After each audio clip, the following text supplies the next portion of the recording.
আপোনালোকৰ নাম মাতিব, নাম মাতিলে গ'লে হ'ল, ফাইল পাই থাকিব।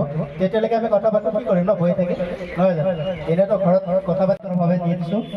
যেতিয়া মই মৰিম তেতিয়া মোৰ বডিটো তেওঁলোকে লৈ যাব আৰু ল'ৰা ছোৱালীবিলাকে তেওঁলোকে ইয়াৰ ওপৰত পৰীক্ষা নিৰীক্ষা কৰিব, ইয়াৰ ওপৰত তেওঁলোকে ডক্তৰ হৈ ওলাই আহিব আৰু আপোনালোকৰ পৰা হাজাৰ লক্ষজন মানুহক তেওঁলোকে চিকিৎসা কৰি সুস্থ কৰিব। গতিকে ইয়াৰ এটা চৰম সিদ্ধান্ত হয় আৰু এই সিদ্ধান্ত মোৰ অকণো কোনো ত্ৰুটি নাই। মোৰ এটা সময়ত ভয় আছিল, এতিয়া ভয় নোহোৱা হয়। এই ভয়টো হৈছে যদি গৈ থকা পথত মই কেতিয়াবা মৰি থাকোঁ তেনেহ'লে মোৰ এই শৰীৰটোৰ কি দশা হ'ব। কোনোবাই ঘৰত পাব, পেলাই দিব, জ্বলাব পৰিব, কিবা এটা কৰিব। তো মই ভাবিলোঁ যে মোৰ শৰীৰটো মই এইটো সুৰক্ষিত কেনেকৈ কৰিব পাৰোঁ। তো সেইকাৰণে মই সুৰক্ষিত কৰিছোঁ মেডিকেল চায়েন্সৰ নাম দি। এতিয়া যদি মোৰ এক্সিডেণ্টো হয়, এক্সিডেণ্ট হোৱাৰ পিছতো মোৰ শৰীৰৰ 90% বস্তু মেডিকেল চায়েন্সৰ কামত আহিব। যদি মই কিবা কাৰণত এক্সিডেণ্টো হৈ যাওঁ তাৰপিছতো মোৰ শৰীৰৰ 90% মেডিকেলত কামত আহিব। মই যদি কিবা কাৰণত মৰি যাওঁ, মৰি যোৱাৰ পিছত মোৰ গোটেই বডিটোৱে মেডিকেল চায়েন্সত কামত আহিব। মোৰ ছাল কামত আহিব, নখ কামত আহিব, টিচু কামত আহিব, আমাৰ শৰীৰত ৭২,০০০ নাড়ী আছে সেইটো কামত আহিব, আমাৰ লিভাৰ কামত আহিব, লেংছ কামত আহিব, আমাৰ শৰীৰত যিবিলাক তেজ আছে সেইবিলাক কামত আহিব। তেজৰ 4টা ডিভাইড হয়, সেই কিডনি কামত আহিব, মোৰ চকু কামত আহিব, মোৰ কিডনি কামত আহিব। তো মোৰ শৰীৰত যিখিনি বেকবোন আছে, 206ডাল আমাৰ হাড় আছে, 206জন মানুহক ট্ৰান্সপ্লান্ট কৰি জীয়াই তুলিব পৰা যাব। গতিকে যেতিয়া মই কৰিলোঁ এই কামটো সম্পূৰ্ণ, তাৰপিছত মই এতিয়া হয় এতিয়া গৈ থকা পথত ক'ৰবাত মৰিলেও মোৰ ভয় নাই, কাৰণ মোৰ শৰীৰ মৰাৰ পিছত হস্পিটেল গ'লেই সুব্যৱস্থা পাই যায়, মেডিকেলে ৰাখি দিব, কাৰণ মেডিকেলত সেইটো অলৰেডি ৰেজিষ্টাৰ্ড হৈ আছে। গতিকে মই য'তে নাথাব লাগিলে মেডিকেলে গম পাব যে তেওঁ অলৰেডি ৰেজিষ্টাৰ্ড হৈ আছে মোৰ শৰীৰৰ অধিকাৰ মেডিকেলত। তো এই কামবিলাক আমি কৰিব পাৰোঁ আৰু ইয়াৰ কাৰণে মানুহৰ সাহস লাগে কথা হৈছে এইটো। তো তেতিয়াৰ পৰা মোৰ মৃত্যুৰ ভয় গুচি গ'ল। আজি 6 মাহ হ'ল, মোৰ এতিয়া মৰণৰ ভয় নাই আৰু মই খুব ঘূৰি থাকোঁ। ৰাতি 12টা, 1টা, 2টা বজালৈকে ঘূৰোঁ।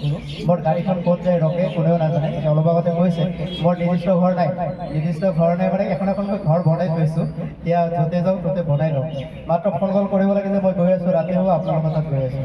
তেওঁলোকে য়েছ বুলি কৈ, ভাই বুলি কৈ ফোনটো কৈ দিব আৰু কুৱেশ্যন নকৰে কেতিয়া আহিব, কি খাব, একো কুৱেশ্যন নকৰে। জানে আহিম বুলি কৈছে মানে তেওঁ আহিবই, কৰিম বুলি কোৱা মানে কৰিমেই, আৰু যদি নকৰোঁ তেতিয়াহ'লে মিছা সামৰণি আমি তাকো দি দিওঁ।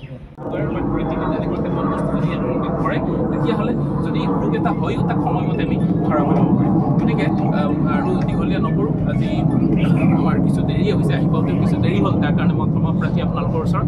গতিকে সুবিধা আছে সেইখিনিয়ে যাতে আমি প্ৰত্যেকেই ল'ব পাৰোঁ আৰু আমি এটা চিকিৎসা এটা ভাল চিকিৎসা এটা আমি যাতে সকলোৱে ল'ব পাৰোঁ সেইটো আমি আগ্ৰহ কৰিম। আৰু এইখিনিতে মই বিশেষভাৱে ধন্যবাদ দিব লাগিব আমাৰ হেল্পিং হেণ্ড সন্থাৰ সভাপতি শ্ৰী যতীন্দ্ৰনাথ কৃষ্ণদাস ডাঙৰীয়ালৈ।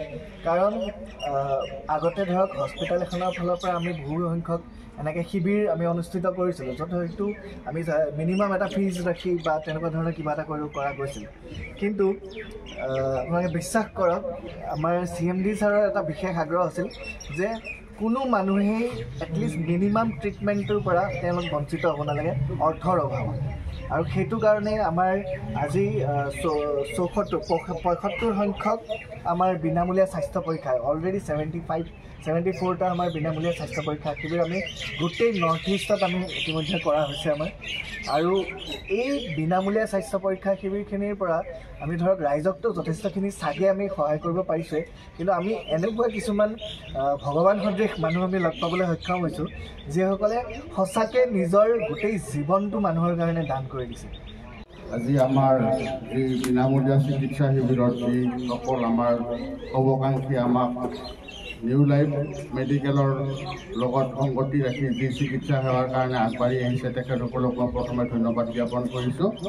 মই 2019 চনতেই আমাৰ ফিজিঅ'থেৰাপি চেণ্টাৰটো আৰম্ভ কৰিছিলোঁ। যিহেতু আমাৰ ভেৰগাঁও বা উত্তৰ অঞ্চলত আমাৰ ফিজিঅ'থেৰাপিৰ বিষয়ে জ্ঞান নাই, সেয়েহে আমাৰ ভেৰগাঁও অঞ্চলত 2019 চনত মই ফিজিঅ'থেৰাপি আৰম্ভ কৰি মই এটা সজাগতাৰ সৃষ্টি কৰাৰ কাৰণে চিন্তা কৰি পেলাই মই এই নিউ লাইফ মেডিকেলখন সৃষ্টি কৰিছিলোঁ। যিহেতু আমাৰ ভেৰগাঁও বা উত্তৰ অঞ্চলৰ মানুহখিনি আৰ্থিকভাৱে যথেষ্ট দুৰ্বল, সেয়েহে মই আমাৰ ভেৰগাঁও অঞ্চলতে এটা যাতে ফিজিঅ'থেৰাপি চেণ্টাৰ হয়, সেয়েহে মই এই ফিজিঅ'থেৰাপি চেণ্টাৰৰ জৰিয়তে যাতে মানৱ সেৱা কৰিব পাৰোঁ আৰু যিহেতু আৰ্থিকৰ কাৰণে মানুহখিনি গুৱাহাটীত গৈ পেলাই আমাৰ ফিজিঅ'থেৰাপিৰ কাৰণে আগবাঢ়ি যাব নোৱাৰে কাৰণ কিয় গুৱাহাটীত গ'লে এটা ব্যয়বহুল চিকিৎসা হয় সেয়েহে মই আমাৰ ভেৰগাঁও অঞ্চলতে যাতে মানুহখিনিয়ে চিকিৎসা কৰিব পাৰে সেয়েহে মই এটা ফিজিঅ'থেৰাপি চেণ্টাৰ আৰম্ভ কৰি মই আজি সফল হোৱা বুলি অনুভৱ কৰিছোঁ কাৰণ কিয় মানুহখিনিয়ে আমাৰ যথেষ্ট সকাহ পাইছে আমাৰ ভেৰগাঁৱত আমাৰ যিটো নিউ লাইফৰ জৰিয়তে গতিকে মই আজিৰ অনুষ্ঠানত সকলোকে মই ধন্যবাদ জ্ঞাপন কৰি মোৰ বক্তব্য সামৰি মাৰিছোঁ। ভাল লাগিছে আমি ইতিমধ্যে আমাৰ কেম্প আৰম্ভ হৈ গৈছে আপোনালোকৰ নিজৰ অসুবিধাখিনি আপোনালোকে দেখুৱাব পাৰিব আমি সকলোকে অকণমান হ'লেও আমি সহায় কৰিবলৈ আমি চেষ্টা চলাম ধন্যবাদ আমি ধন্যবাদ জ্ঞাপন কৰিছোঁ।